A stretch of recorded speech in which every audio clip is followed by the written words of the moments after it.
Imagine waking up to find 29 fines plastered on your door, each a cold, calculated slap in the face. No warning, no explanation, just pure, unrelenting punishment. Today, I'm pulling back the curtain on a corrupt homeowners association that tried to crush me and the shocking fight that turned their game upside down. Buckle up, because this is a wild ride through betrayal, conspiracy, and a battle for justice that'll leave you questioning everything. My name is Sarah, and I've always believed in the power of community. Growing up in this neighborhood, I knew my neighbors like family. We shared barbecues, swapped stories, and took pride in our tree-lined streets and manicured lawns. For years, I trusted our HOA to keep things fair, to protect the harmony we all cherished.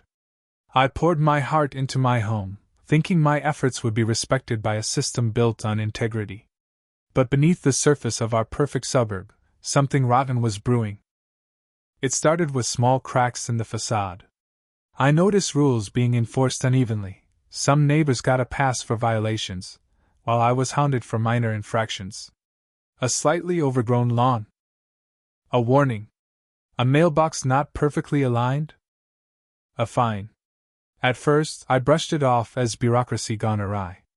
But the pattern grew impossible to ignore. While others skated by, I was under a microscope. The trust I'd placed in our community began to crumble, replaced by a gnawing sense of betrayal. Little did I know, I was about to become the target of a sinister plot. One crisp morning, I grabbed my coffee and checked my mail, expecting nothing out of the ordinary. That's when I saw it, a single, official-looking envelope. I shrugged, thinking it was a routine notice. But within an hour, my world turned upside down. Envelopes multiplied like roaches.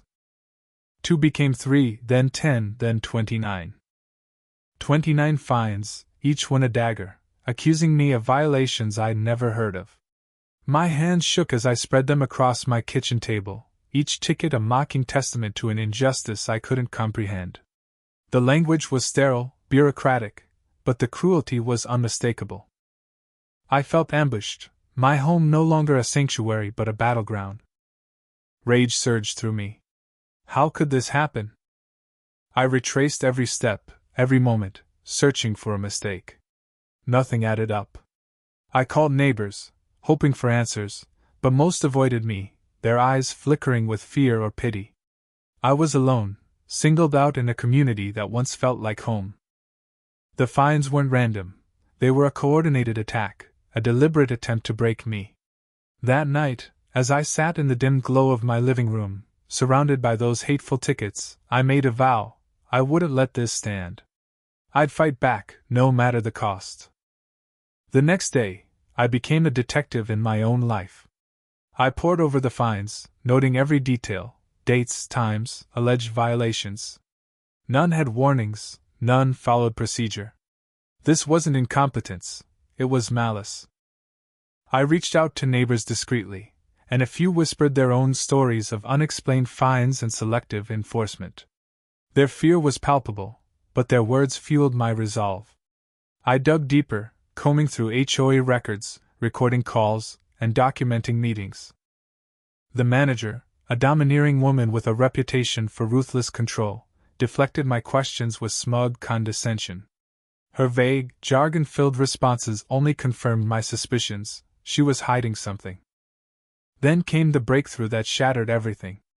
Late one night, an anonymous source slipped me a trove of confidential documents, emails, memos, financial records. What I found sent chills down my spine. The manager wasn't acting alone. She was the enforcer for a corrupt HOA board, orchestrating a scheme to milk residents for profit. Fines were inflated, selectively imposed, and funneled into private accounts. One memo coldly outlined plans to maximize penalty revenue through deals with local contractors. Another revealed recorded conversations where board members laughed about targeting troublemakers, like me, boasting how easily they could manipulate rules to silence dissent. The scale of the conspiracy was staggering. Dozens of residents had been quietly squeezed, too scared to fight back. The manager's tactics were surgical, each fine crafted to erode confidence, instill fear, and maintain her iron grip. This wasn't just about me. It was a systemic betrayal of every homeowner. The HOA, meant to protect us, had become a criminal enterprise, using fines as weapons to control and exploit. The revelation hit like a thunderbolt, transforming my vendetta into a crusade for justice. Armed with this explosive evidence, I compiled a report that laid bare every detail, every memo, every recording, every testimony from disillusioned board members and residents. My hands trembled as I typed, knowing this could change everything. The fight wasn't just for me anymore. It was for every neighbor who'd been silenced, every family who'd lived in fear. I shared my findings with trusted allies, urging them to speak out. Slowly, the tide began to turn. Whispers of rebellion grew louder. Residents started documenting their own experiences, and a few brave souls joined me in demanding accountability. The climax came at a packed HOA meeting, the air thick with tension. I stood before the board, my report in hand, and unleashed the truth. Gasps echoed as I revealed the documents, the recordings, the undeniable proof of their corruption. The manager's face twisted in fury, but the crowd's murmurs grew into roars of outrage. Residents who'd once cowered now stood with me, their voices rising in defiance. The board scrambled, their excuses drowned out by demands for transparency. That night, we didn't just expose a conspiracy, we sparked a revolution. In the weeks that followed, the HOA crumbled under scrutiny. The manager was ousted, board members resigned, and investigations began.